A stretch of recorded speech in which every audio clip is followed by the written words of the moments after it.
পবিত্র কোরআনে আল্লাহ তাআলা ২৫ জন নবীর নাম উল্লেখ করেছেন। ইব্রাহিম আলাইহিসসালাম, মুসা আলাইহিসসালাম, ঈসা আলাইহিসসালাম। নাম, বংশ, কাহিনী সব স্পষ্ট। কিন্তু কোরআনে এমন একজন বান্দার কথা এসেছে যার নাম নেই, পরিচয় নেই, বংশ নেই, শুধু একটি পরিচয় দেয়া হয়েছে। আমার বান্দাদের মধ্য থেকে একজন বান্দা। সূরা কাফ ৬৫। তিনি কে? নবী না অলি? মানুষ না রহস্য? এই প্রশ্ন যুগ যুগ ধরে মানুষের হৃদয়ে ঘুরে বেরিয়েছে। তার কাছেই গেলেন একজন উলুল আজম নবী হজরত মুসা আলাইহাসালাম জ্ঞান শিখতে।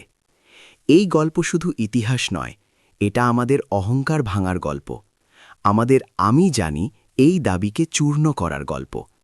এই গল্পের নাম খিজির আলাইহাসালাম। আল্লাহ তাআলা বলেন, অতপর তারা আমার বান্দাদের মধ্য থেকে একজন বান্দাকে পেল, যাকে আমি আমার পক্ষ থেকে রহমত দান করেছিলাম এবং আমার পক্ষ থেকে বিশেষ জ্ঞান শিক্ষা দিয়েছিলাম। সূরা কাহাফ ৬৫। এই আয়াতেই লুকিয়ে আছে গভীর রহস্য। আল্লাহ বলেননি নবী, রাসূল, বাদশাহ, শুধু বলেছেন আব্দ, একজন বান্দা। ইবনে কাসির রহমাহুল্লাহ বলেন, এই বান্দাকে আল্লাহ এমন এক জ্ঞান দান করেছিলেন যে জ্ঞান সাধারণ শিক্ষা বা কিতাবী জ্ঞান নয়। এটাকে বলা হয় ইলমে লাদুন্নি, অর্থাৎ আল্লাহর পক্ষ থেকে সরাসরি প্রদত্ত জ্ঞান। এই বান্দা আল্লাহর সিদ্ধান্ত দেখতেন, কারণ নয়, পরিণতি দিয়ে। আমরা দেখি আজকের ক্ষতি, তিনি দেখতেন আগামী প্রজন্মের রক্ষা। আমরা দেখি অন্যায়, তিনি দেখতেন গোপন রহমত। এই বান্দাই তাফসিরকারদের মতে খিজির আলাইহিসসালাম। একদিন হজরত মুসা আলাইহি বনি ইসরায়েলের মাঝে ভাষণ দিচ্ছিলেন। কেউ প্রশ্ন করল, হে আল্লাহর নবী, এই দুনিয়ায় সবচেয়ে বেশি জ্ঞানী কে?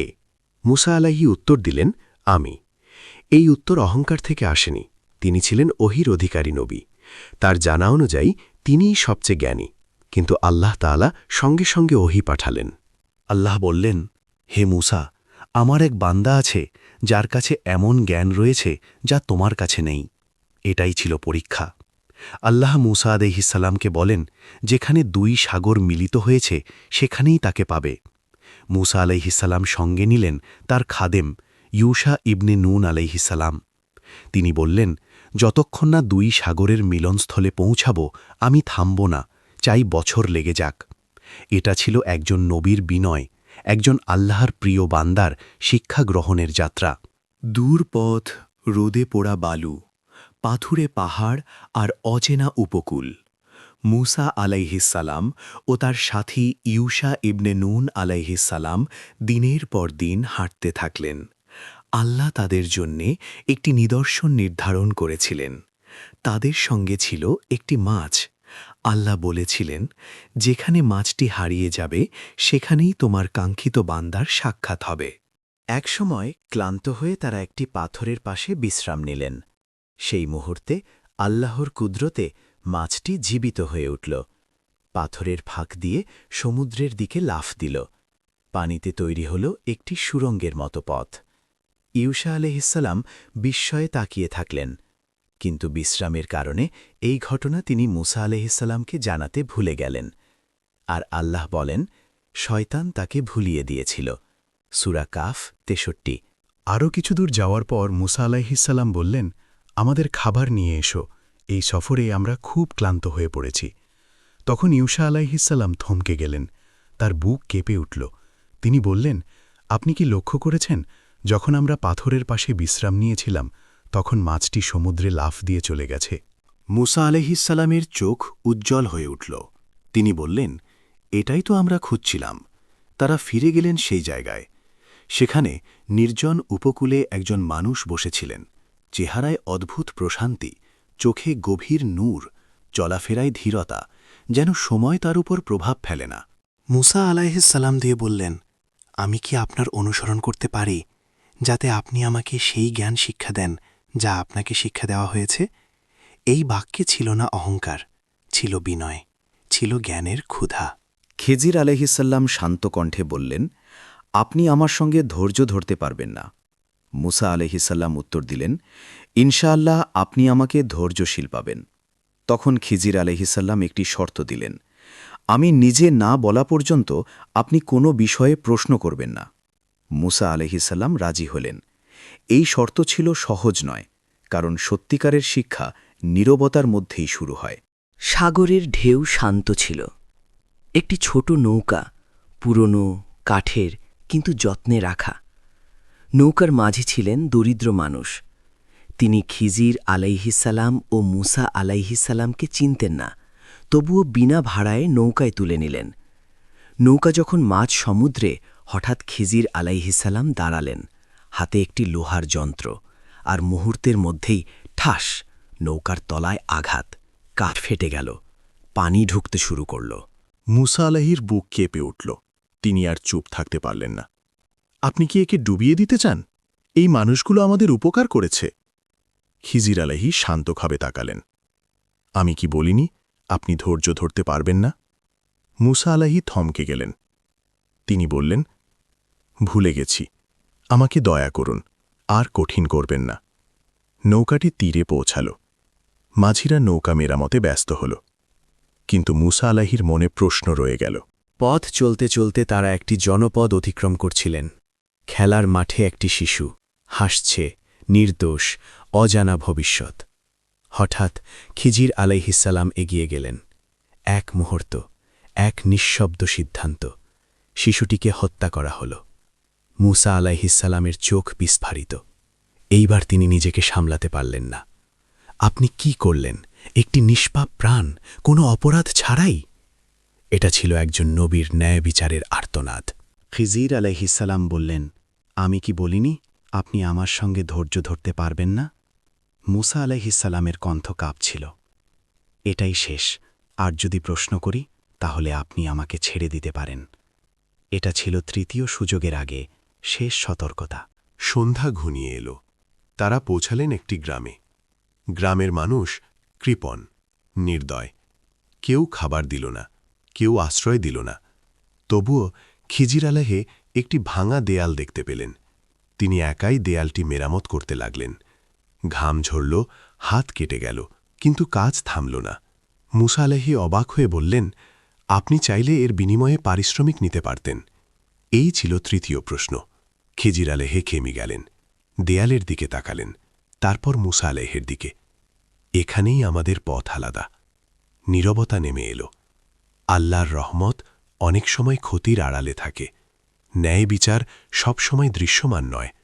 মানুষের জ্ঞান সীমিত, আল্লাহর পরিকল্পনা অসীম। ধৈর্য না থাকলে হিকমা বোঝা যায় না। নীরবতার পর নীরবতা। খিজির আলাইহিসসালাম এবার কথা বললেন, কিন্তু তার কণ্ঠে ছিল না রাগ, ছিল না তিরস্কার, ছিল এক আকাশ সম শান্তি। তিনি বললেন, এখন আমি তোমাকে সেই সব ঘটনার ব্যাখ্যা দেব যেগুলো তুমি ধৈর্য ধরতে পারোনি। নৌকাটি ছিল কিছু দরিদ্র মানুষের। তারা সমুদ্রে কাজ করত। আর সামনে ছিল এক জালিম বাদশা, যে ভালো নৌকা দেখলেই ছিনিয়ে নিত। আমি নৌকাটি ক্ষতিগ্রস্ত করেছি, যাতে সেটি ছিনিয়ে নেওয়া না হয়। মুসা আলাইহিসসালাম নিঃশব্দ। তিনি বুঝতে পারলেন, যা তিনি অন্যায় ভেবেছিলেন তা ছিল রক্ষা। খিজির আবার বললেন, শিশুটির পিতা মাতা ছিল ঈমানদার, কিন্তু সে বড় হলে তাদের কুফর ও বিদ্রোহে ঠেলে দিত। আল্লাহ চেয়েছিলেন তার বদলে তাদের এমন সন্তান দিতে যে হবে পবিত্র ও দয়ালু। এই কথায় বাতাস ভারী হয়ে উঠল। মুসা আলাইহিসসালামের চোখ ভিজে গেল। এটা ছিল মানুষের বোঝার বাইরে এক তাকদীর। খিজির শেষবারের মতো বললেন, দেয়ালটি ছিল দুই এতিম শিশুর, তার নিচে লুকানো ছিল তাদের সম্পদ। তাদের পিতা ছিলেন একজন সৎ মানুষ। আল্লাহ চেয়েছেন তারা বড় হলে নিজের সম্পদ নিজেরাই পাক। এই কাজ কারো অনুরোধে নয়, কোনো বিনিময়ের জন্য নয়, শুধু আল্লাহর আদেশে। খিজির আলাইহিসসালাম ধীরে বললেন, আমি এগুলো নিজের ইচ্ছাই করিনি। এটা ছিল আমার ও আমার রবের মাঝের বিষয়। সূরা কাফ ৮২। এই একটি আয়াতেই সব রহস্যের দরজা খুলে যায়। খিজির আলাইহিসসালাম ছিলেন আল্লাহর আদেশের বাহক। তিনি বিচার করতেন না আবেগ দিয়ে, করতেন না মানুষের চোখ দিয়ে। তিনি দেখতেন আল্লাহ যা দেখতে দেন এখানেই মানুষ থেমে যায় আর ঈমান শুরু হয়। এই কাহিনী কেবল মুসা আলাইহির জন্য ছিল না, এটা ছিল আমাদের জন্য। আমরা শিখি সব ক্ষতি আসলে ক্ষতি নয়, সব বিলম্ব শাস্তি নয়, সব দুঃখ অভিশাপ নয়। অনেক সময় যে দরজা বন্ধ হয় সেই দরজার আড়ালেই থাকে রহমত। যে প্রার্থনা কবুল হয় না সেই প্রার্থনাই হয়তো আমাদের জন্য ক্ষতিকর ছিল। তাকদির মানে অন্ধবিশ্বাস নয়, বরং আল্লাহর উপর পূর্ণ আস্থা।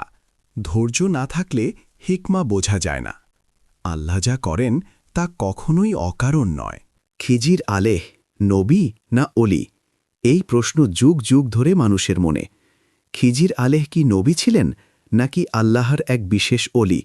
কোরআন বলে, আমি তাকে আমার পক্ষ থেকে বিশেষ জ্ঞান দিয়েছিলাম।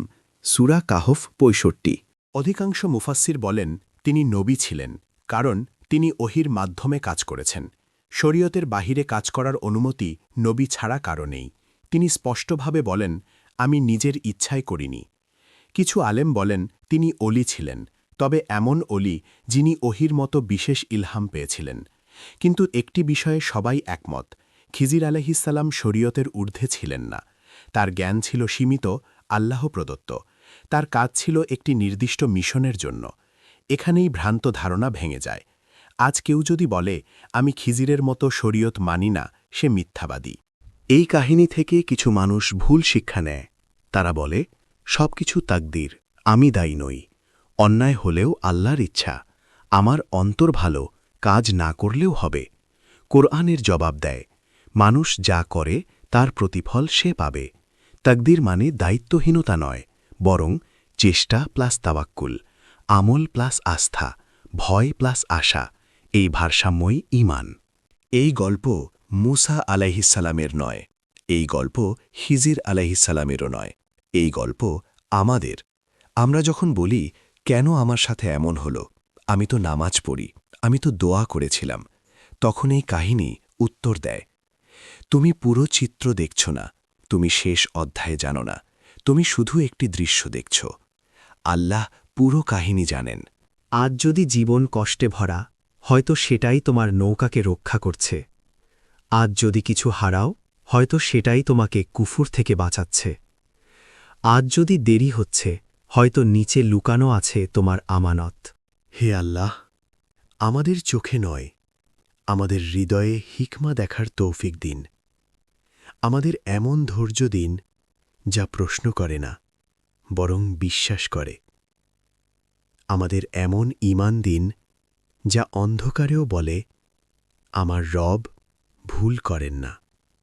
আমিন। আমাদের এই ভিডিওটিতে একটি লাইক দিন, আমাদের চ্যানেলটি সাবস্ক্রাইব করুন এবং বেল আইকনটি চালু করুন। আল্লাহ আপনাদের সকলের উপর তার রহমত বর্ষণ করুন। আমিন।